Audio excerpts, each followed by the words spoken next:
Thanks for stopping by the obviously Lee Authentic channel. My name's Leah, that's spelled L-E-A and not L-E-A-H. So we're going to be talking about growing up hip hop.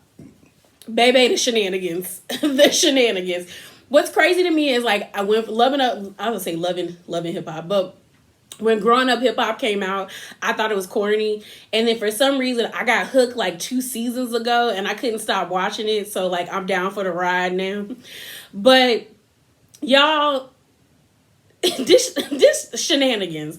So what's crazy is like I finally looked up the ages of everybody because everyone always on like Twitter and on Instagram jokes about like, why do they call it growing up hip hop when everybody is an adult, which is true, but we understand that like they call it growing up hip hop because all of these kids parents are connected to the industry, either with music, being producers, or actually artists. So I'm gonna tell y'all the ages and then we gonna get into this episode. So Erica and Vanessa Simmons are Eric and Vanessa are the oldest. Eric and Vanessa are 37. Then you got Brianna, who's 34. Then Angela's 33. JoJo and his wife are roughly around the same age, but JoJo's 31. TT is 30. Then you have Boogie, who is 29. Little Twist is 28. And side note, y'all, I just found out Twist is a Capricorn. That's why I be vibing with him, because I'm a Capricorn. And then you have Sam and Egypt are 22. So, and then the new people, we have Savannah, who is Stevie J's daughter. She's 23. And Stevie J Jr., he's 24. So, like, nobody is child age, but like I said, their parents are all in the industry, or like their aunts are in the industry. So it opens up with Sam and Egypt. So we're in Las Vegas. We're at Pep's new house. It looks really nice. She asks Sam and Egypt to come live with her, which does not make sense to me. I get asking Egypt to come stay, but not Sam's ass. So we open up and we see Egypt is like in the kitchen. There's like pancake mix. And she's like, what's the sexiest thing that you can make?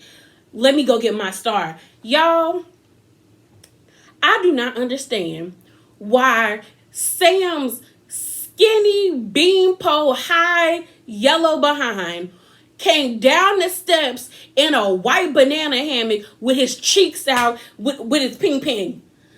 When I tell y'all, I was like, we TV not gonna blur this out. Like, y'all not about to blur this out. Y'all not, we really about to see this band's booty. Like, we really about to see this non-booty, just flapjacks, just flat. I was like, cause I was watching this on YouTube. I had to pause the YouTube and be like, what is this? Y'all really gonna let this man be out here with his cheeks out like this? The audacity. So come to find out, Sam has an OnlyFans. He's probably happy because it's gonna drive people to his OnlyFans with him being on the show. But he's making $3,500 a week. And the only reason why I'm saying that is because he kept telling us that he makes $3,500 a week. At first, I thought he said he only makes $3,500 a month. And I was like, then you could get a regular job. You don't have to do OnlyFans if that's how much you make it in a month. Because that's normally, most people, like, there are some jobs where you can make that in a month, if like, and more and less. But there's regular 9-to-5s that you can make $3,500 that in a month. But I think he meant they make $3,500 a week. His goal is to get 10,000 subscribers to his OnlyFans, because if he gets 10,000, then he will have I guess their income will be $100,000 a week, that's some good money. But I just can't, I don't, like, he was really in there in a white thong with his cheeks out, making pancakes. Then Egypt gonna put whipped cream on his nipples. And I was like, don't nobody want to see it? I'm like, who is paying to see Sam? Like, who is really, like, are y'all, like, I want to know, like, if you come across this video, and you are subscribed to Sam's OnlyFans, let me know what you like, what interests you into this man.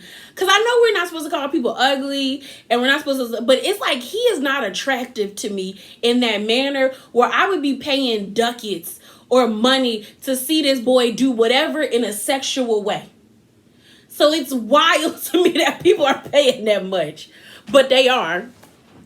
So we end up finding out that Pep is okay with them doing OnlyFans. We find out that she asked them to come stay with her. And then Boogie walks in and he's shocked because he didn't know that what they was doing. So he was like, you need to put on a towel. And again, Sam mentions the $3,500 and all that stuff. And then Egypt talking about she came up with the idea because she was like, I wouldn't do it. So she basically pimping out her man, basically, because she's the one who came up with the idea. And I bet you they're splitting the money like for profits. For me, I don't understand why,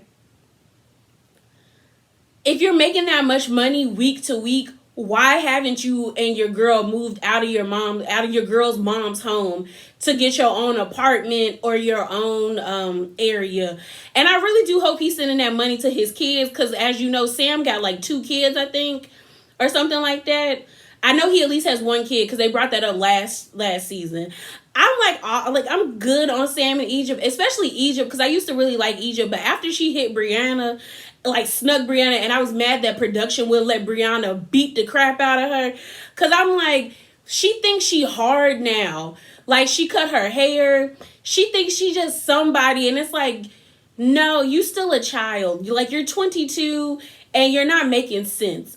And it's also weird because she's not working on her music like that. I guess we'll see it, because like I saw a clip where she was singing like it was some 902 CW like intro to the store, to the series, and it did not sound the greatest. So Egypt need to get back in them vocal vocal lessons and get it together. But like, they want to throw Pep a birthday party as a thank you for allowing them to be at the house and to do OnlyFans. Pep comes downstairs. She says hi to everybody, but she upset that like he got his booty juice in the kitchen. Don't nobody want that in their kitchen with them flat pancakes on his butt. Then we get introduced. We head over to LA and we get introduced to Stevie J, the king of creeps. And we see his son, Stevie J Jr., and we see Savannah, his daughter. And basically, Savannah is a bum. Savannah is very much like, she eats hot fries and drinks orange soda vibes. She give me that, and she want to spend money for no reason. Like, she's very entitled. Basically, she got kicked out of the house with her dad because she was living with Faith in him, and it seems like she wasn't picking up after herself, because basically in her confessional, she said her dad threw a fit because she left the microwave wasn't clean. But it sounded to me like you didn't pick up after yourself, and he just finally got tired of her and just was like, you got to get out. And they like, her temper is the same as his temper, so like they both came at each other. And then we end up like, she's staying in the Airbnb right now, but we are at Stevie J. We're at Stevie Jr.'s house, and we end up finding out that Stevie J actually bought the house, but he bought it as like a graduation gift to his son because he went to college and he graduated and he got a job. That's what most parents would do. Savannah wants like a handout. Like, she's very entitled, and it's weird to me because it's like, you don't have nothing to show for it. Like, you want your dad to do all this stuff for you, but you haven't given him anything for you to be like, for him to do this stuff for you.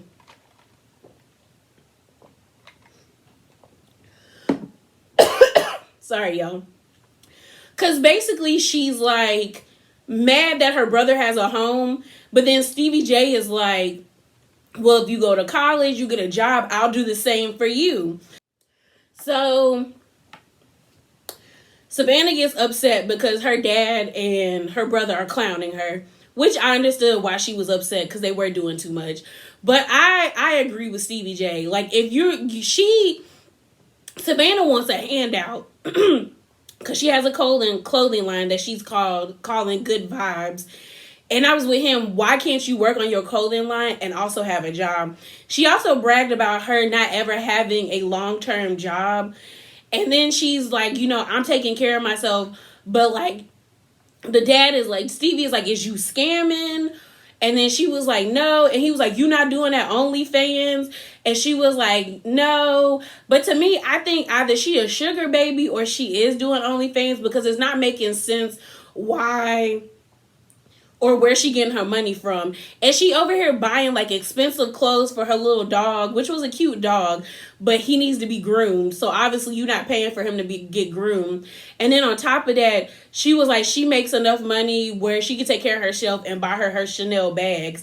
So I'm like, who is giving you money to buy a Chanel bag? Like, either someone's, like I said, either she a sugar baby or she is doing OnlyFans, or she doing something she ain't got no business doing, like scamming.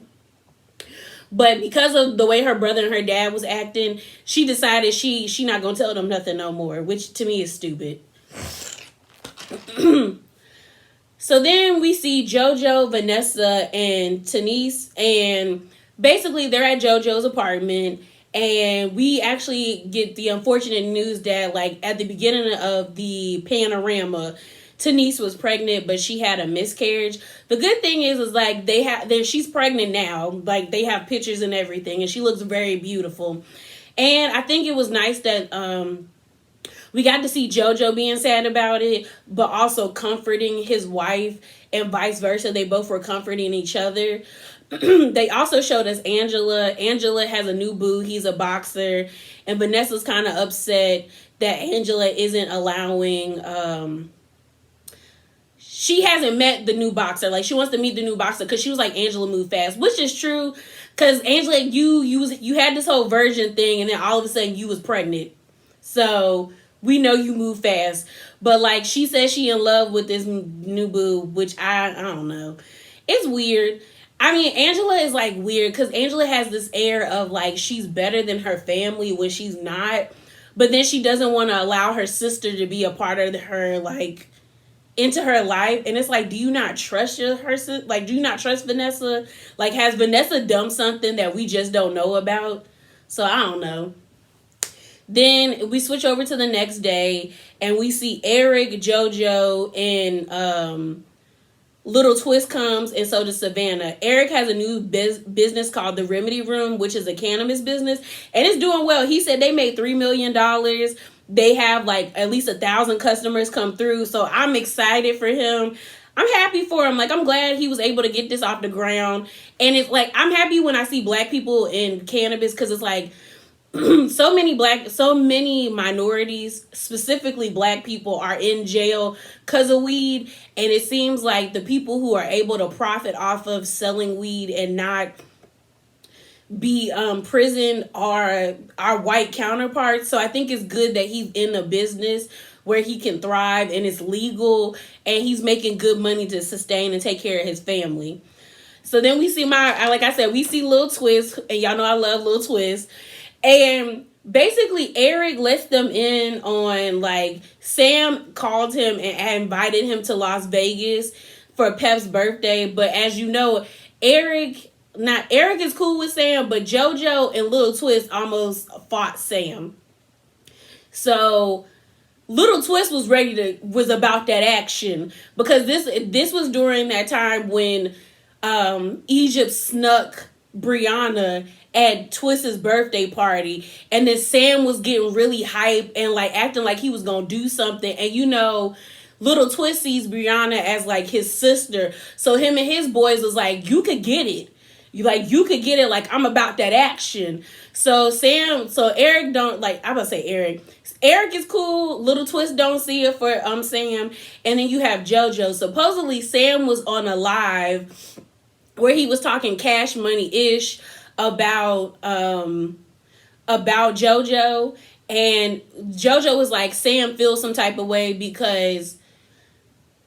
Yeah, JoJo said Sam feels some type of way because when they were about to fight at Little Twist's party last season, JoJo said, I like Sam, but Little Twist is my brother. I've known him since I was 11. So if I got to pick, a side, I'm going with the person I grew up with, basically.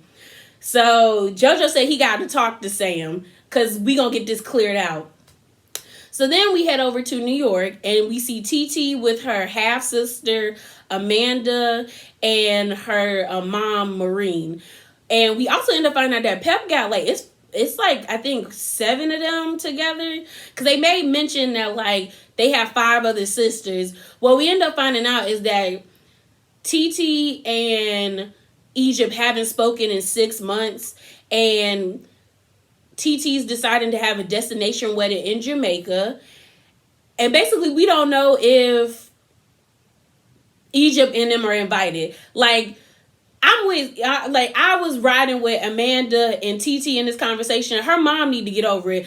Your sister and her mom needs to get over it. Your sister and your niece have been treating TT like garbage. There's that rumor about her being naked and wanting Sam, and Sam being jealous. And it's like, Maureen wants everybody to just be a family and like everybody to be there. And it's like, if she don't want them there, she don't have to have them there. And I was with Amanda when she was like, you want people there that love and support you. We also end up finding out that like Egypt and Pep didn't even congratulate TT when she had her baby. So I'm with TT, like, if you couldn't call me to say congratulations for giving life, then girl, we don't need to be friends or family. I was like, but her mom is like, we're gonna fix it. We're gonna fix it. And I'm like, Maureen, shut up. Shut up. Like, if she don't want the people at her wedding, she don't want the people at her wedding. Like, yeah. So, but she, like I said, Maureen dedicated to fixing her family. So then we head back over to Las Vegas. And we're at Pep's house. We see Sam in this ugly white furrer. Like with a furrer vest. And then Egypt got on her little outfit. And like, it looked bootleg and cheap. They have a taco bar. And y'all couldn't even, they have a taco bar, but it's legit with the like, it's giving very much school lunch vibes with the aluminum dishes. When I'm like, y'all don't have no nice cutlery to put this stuff in. Like, it's supposed to be a party. This look low budget and cheap. And so, they all, like, everybody is there because they flew there on a private jet and they got an Airbnb. Twist said he ain't coming, and I don't blame him. Like, if I don't fool with them, I don't want to be in their house. But they go to the house, they chilling, and then this is where I was like, I can't do Sam, nor can I do Egypt, because they are just extra for no reason to me. So we end up finding what the beef was like. And Egypt and Sam, everybody gets introduced to Sam and Egypt, and Savannah's with them too. So Savannah's extra too, because when they was at the Airbnb, why did she yank off her mask and throw it to the ground and step on it? I was like, you doing a lot. You was doing a lot. But so they're introducing everybody, and like Savannah lets them know, like, yeah, I have a clothing line. It's supposed to be streetwear. It's called Good Vibes, things of that nature. I'm in California. And then Sam makes a comment where he was like, oh, it's hard to find authentic people, basically like taking jabs at the people in the group. So everybody's like, okay. So then he tells them, like, everyone's like, oh, how is everybody doing? And then Sam again tells everybody he's doing OnlyFans. It's called Savage and stuff. And, he living good. He making $3,500 a month. And, like, not a month, but a week. And that's when Savannah and her talking, like, in her confessional was like, I wouldn't be doing that for... And I'm like... So nobody's impressed by that, but he keeps saying it like it's something to be impressed by. Boogie said he wasn't impressed, and now you got Savannah not being impressed. And then Boogie is staring at Savannah. He thinks Savannah is something cute. We see in the previews that something might be happening between them. So we continue, and then we get into JoJo versus Sam. So basically what happened was, like, Sam was on live, and he was talking Cash Money-ish about JoJo. And so Tanise was in the live, and she texted, like, she put in the comments, she was like, don't do that. JoJo loves and supports you in Egypt. And then he said, man, F JoJo, and like, it's whatever. So he, Sam be feeling like he all big in his chest. Then he trying to talk loud to Eric, talking about he about to debut for the UFC and and the MMA. And I'm like, you gonna get beat down. Like, you not even, like, good enough for certain. Like, he's so skinny. Like, I couldn't see him in anybody's weight class. Not even the female, because the female weight class, like the women's MMA, them some big broads. And even the skinny broad, like the smaller broads are like decked out with muscles. So I'm like, what you about to do? Because they gonna bust you. Like, if he ever, like, I would pay to see, because he gonna get beat down, like, to the ground. I even went on his page and, like, because they showed him doing MMA, like, training, because, like, out in the backyard, and I was like, no, he wasn't. And I looked, and this man was really in the backyard, like, boxing, and I'm like, do you have, like, a coach, or are you just, like, training in your backyard thinking that's good enough to get in the octagon with people who be biting off each other's faces? But then, JoJo ain't scared of nobody. So JoJo and Sam started to get into it. They keep saying bro. And, like, JoJo's like, you're not going to disrespect. No, Sam is like, you're not going to disrespect me. Don't raise your voice. And then this is where I realized that Sam is vying so much for these people's validations and validation and respect that it's, like, to the point where it's stupid now. Like, he wants them to respect him because he was, like, in his talking head, he was talking about how, like, JoJo and, like, JoJo and them are hip-hop royalty, but so is Pepper, and I'm a part of the family now. And I'm like, you're not, because y'all aren't married. Unless they did get married, like, at the courthouse, but it's just, like, you still aren't. So it's weird. It's weird, but I'm down for the ride. Because I am. Because I want to see how this plays out. Yeah, I want to see how this plays out. Because I feel like I'm going to be going off on Peppa, Sam, and Egypt this whole entire season. Because I feel like, I don't know, Pep just needs to reel in her family. It's like, stop trying to be Egypt's friend and be her mama, bruh. Like, for real. But yeah, y'all, remember to be bravely authentic. Have a good night, a good day, a good week. I just hope you're having a wonderful day whenever you see this. And I'm out. Deuces.